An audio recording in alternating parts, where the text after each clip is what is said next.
Students, आज हम बात करते हैं समांतर श्रेणी के पदों के योग के बारे में। मान हमारे पास कोई समांतर श्रेणी हो, ठीक है, उसके पदों को किस प्रकार से जोड़ते हैं, उसे जोड़ने के लिए इसको सिंपली जोड़ना है तो बहुत ज़्यादा समय लग जाएगा, लेकिन इसे फार्मूला द्वारा किस प्रकार से जोड़ते हैं और उसका हम फार्मूला जनरेट करते हैं। चलो करते हैं। हमारे पास जैसे कि समांतर श्रेणी के इन पदों का योग सूत्र भी बोला जाता है, ठीक है। जैसे हमारे पास समांतर श्रेणी होगा उसमें क्या होगा, प्रथम पद होगा जिसे ए से प्रदर्शित करते हैं, ठीक है। और उसके बाद जो इन दोनों का जो हमारा समांतर श्रेणी हो, दो पदों का अंतर होता है, सर्वांतर होता है। इसके बाद इन पदों का योगफल के एसएन से प्रदर्शित कर दिए। मान लो समांतर श्रेणी ए है, इस प्रकार से a + d a + 2d ये हमारा समांतर श्रेणी का सूत्र होता है। मैं इस प्रकार से प्रदर्शित करते हैं और उसको योग के रूप में लिख दिए, तुम्हारे योगफल के रूप में। अब इसे जोड़ना है, इसे जोड़ने के लिए करना क्या है, बस इस पदों को उल्टा करके लिख दिए हैं। यनवे पद को यल मान लिए हैं, ठीक है। यनवे पद का फार्मूला तो सबको पता होगा, जैसे कि हमारा होता है, जैसे कि an बराबर a + n - 1 × d। इसके स्थान हमने बस यल रख दिया। अब इसके पहले पद प्राप्त करना है तो करना क्या होगा, बस यल में से डी को माइनस कर देंगे और अगला पद करना है प्राप्त करना तो यल में डी जोड़ देते हैं, ठीक है। इसी प्रकार हम इस पद को उल्टा कर दिए, पहले यल लिख दिए फिर इसको लिख दिए और हमें अगला पद प्राप्त करना तो घटाते चले जाएंगे, ठीक है, उल्टा कर रहे हैं। और इसमें क्या है, डी जोड़ते जा रहे थे तो हमें क्या मिलेगा, इसमें a + d और 1 मिल गया। अब करेंगे क्या, दोनों को जोड़ेंगे। जैसे मान लो समीकरण ये मान लो, इसे मान लो 2 समीकरण a + समीकरण 2 करने पर, ठीक है।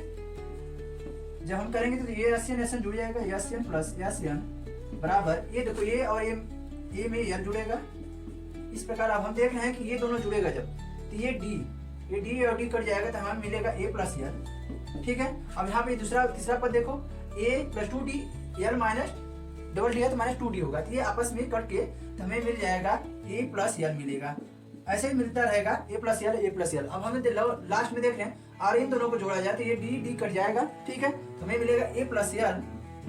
फिर लास्ट में देखो, लास्ट में a है l है, इसको भी करेंगे तो a + l आएगा। ये n पदों का योगफल है। इट मींस इसमें कितने पद होंगे, n होगा। इट मींस इसे लिख सकते हैं, इसे 2 लिखेंगे बराबर इससे कितनी बार होगा, n बार। जब n बार है तो n इसमें बुला जाएगा, किसमें, a + l में।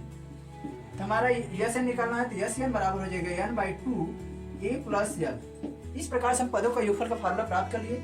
और हमें यलवें पद का जैसे nवां पद के मान रख दिया जाए तो हमें SN का किस प्रकार फार्मूला मिलेगा, चलो करते हैं। जैसे SN बराबर n/2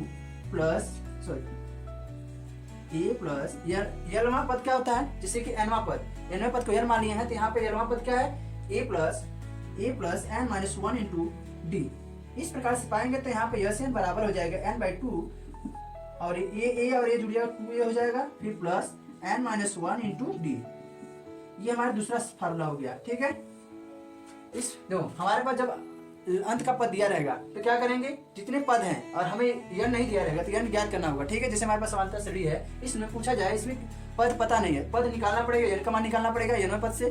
जैसे कि दूसरा पद पांचवा पद के फार्मूला लगाया, यन का निकालेंगे, फिर ए और एल का वैल्यू रखेंगे, हमें पदों का योगफल प्राप्त हो जाएगा। और हमारे पास यन के स्थान पे यन वैल्यू रख कर करें, ठीक है, यन का वैल्यू रख के करें तो इस प्रकार से हमें प्राप्त हो जाएगा। और इस फार्मूला में कोई भी दिक्कत हो हमें कमेंट करना ना भूलो। Okay, thank you.